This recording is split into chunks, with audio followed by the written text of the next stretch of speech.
Hello friends, ഞാൻ ഇന്ന് ആതിരപ്പള്ളി വെള്ളച്ചാട്ടം കാണാൻ വേണ്ടി പോവുകയാണ്. നമ്മൾ പോകുന്നത് അങ്കമാലി വഴിയാണ്. ഡ്യൂട്ടി കഴിഞ്ഞ ഉടനെ ഞാൻ ഇറങ്ങിയതാണ്. അപ്പം നമ്മളിങ്ങനെ പൊയ്ക്കൊണ്ടിരിക്കുകയാണ്. അത് നമ്മൾ കാട് കയറാൻ വേണ്ടി പോവുകയാണ്. അതിന് മുന്നായിട്ട് നമ്മൾ ചെക്ക് പോസ്റ്റ് എത്തി. അപ്പം നമ്മുടെ സേഫ്റ്റിക്ക് വേണ്ടി ഇവിടെ വണ്ടി നമ്പറും കാര്യങ്ങളൊക്കെ കൊടുക്കണം. ഇവിടുത്തെ പ്രൊസീജിയർ അങ്ങനെയാണ്. അങ്ങനെ നമ്മൾ ഇവിടം തൊട്ട് നമ്മുടെ യാത്ര ആരംഭിക്കുകയാണ്.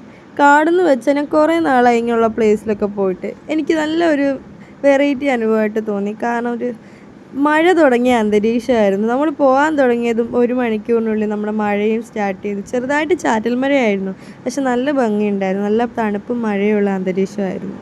പോകുന്ന വഴി നമ്മൾ അഴിച്ചുവിട്ട കുറേ കാളകളെയും പശുക്കളെയും കണ്ടു. അനാഥരാണെന്ന് തോന്നുന്നു, എന്നാലും അവർക്ക് നല്ല ഫ്രീഡം ഉണ്ടായിരുന്നു. അതിൻ്റെ ഇടയിൽ കുറേ കുരങ്ങന്മാരെയും കണ്ടു.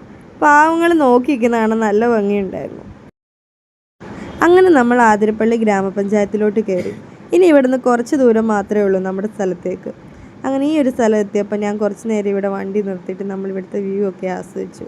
നല്ലൊരു ടീ ഷോപ്പും ഉണ്ടായിരുന്നു, നല്ല പഴംപൊഴിയൊക്കെ ഇവിടെ ഉണ്ടായിരുന്നു. നമ്മൾ അത് വാങ്ങി സമയം കളയാൻ നിന്നില്ല, കാരണം നമ്മൾ 5 മണിക്ക് മുന്നേ എത്തിയില്ലെങ്കിൽ നമുക്ക് ടിക്കറ്റ് പോകും. പക്ഷേ ഈ വീഡിയോ ഒരു ട്വിസ്റ്റ് ഉണ്ട്. ഇപ്പം തന്നെ നിങ്ങൾക്ക് ഏകദേശം കാര്യങ്ങൾ മനസ്സിലായി കാണും. അപ്പോൾ വീഡിയോ ലാസ്റ്റ് വരെ നിങ്ങൾ കണ്ടു നോക്കൂ എന്താണ് ഞാൻ പറഞ്ഞ ട്വിസ്റ്റ് എന്ന്. ഈ ഒരു സ്ഥലത്തെ പ്രത്യേകത എന്താണെന്ന് വെച്ചാൽ പല മൂവിയിലും ഷൂട്ട് ചെയ്ത ഒരു പ്ലേസാണിത്. ഏതൊക്കെ മൂവിയാണെന്ന് ചോദിച്ചാൽ എനിക്ക് ഓർമ്മയില്ല. അങ്ങനെ നമ്മൾ ഇവിടുത്തെ വ്യൂ ഒക്കെ കുറച്ച് നേരെ ആസ്വദിച്ചുള്ളൂ. അത് കഴിഞ്ഞ് നമ്മൾ വണ്ടി എടുത്ത് വീണ്ടും യാത്രയായി. അങ്ങോട്ട് പോകും തോറും നല്ല രീതിയിൽ മഴയുള്ളതായിട്ട് എനിക്ക് ഫീൽ ചെയ്തു. കാരണം നമ്മുടെ അങ്കമാലി സൈഡിൽ അത്ര മഴയില്ല. ഈ ഒരു ഭാഗത്ത് നമ്മളെപ്പോഴും മഴയുള്ള അന്തരീക്ഷമായിരിക്കും ഐ തിങ്ക്. അങ്ങനെ നമ്മൾ നമ്മുടെ ലക്ഷ്യസ്ഥാനത്ത് എത്തിച്ചേർന്നു. ട്വിസ്റ്റ് എന്താണെന്ന് വെച്ചാൽ നമുക്കിവിടെ ടിക്കറ്റ് കിട്ടിയില്ല.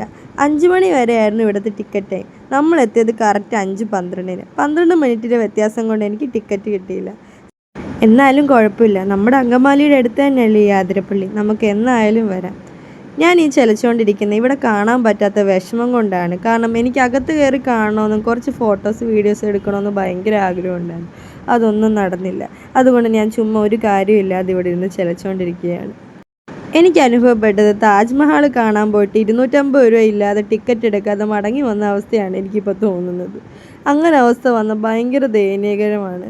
അവിടെ വരെ പോയിട്ട് 250 രൂപ ടിക്കറ്റ് ഇല്ലാതെ നമ്മൾ തിരിച്ചു വരേണ്ട അവസ്ഥ, അത് ആലോചിക്കാൻ കൂടെ വയ്യ. അതുപോലൊരു അവസ്ഥയാണ് എനിക്കിപ്പോൾ ഉണ്ടായത്. പക്ഷെ ദൂരെ നിന്ന് കാണാനായാലും നല്ല ഭംഗിയാണ്. കാരണം നിങ്ങൾ ഇവിടെ വന്ന് നോക്കുമ്പോൾ അറിയാം എത്രത്തോളം ഭംഗിയാണെന്ന്. ഞാൻ ഈ സ്ഥലത്ത് ഇത്രയധികം പ്രതീക്ഷിച്ചില്ല.